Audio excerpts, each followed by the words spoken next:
பாண்டியண்ணா, எனக்கு கறி தோசையில் ஏதாவது டிஃப்ரெண்ட்டாக பண்ணி கொடுண்ணா.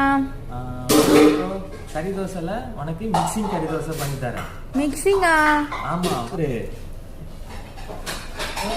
சிக்கனு, மட்டனு, போட்டி கறி தோசை பண்ண போறோம். அதுக்கு நீ பார்க்கணும். மட்டனு, போட்டி, வெங்காயம், கருவேப்பிலை, முட்டை எல்லாம் போட்டு நல்லா மிக்ஸ் பண்ணிப்போம்.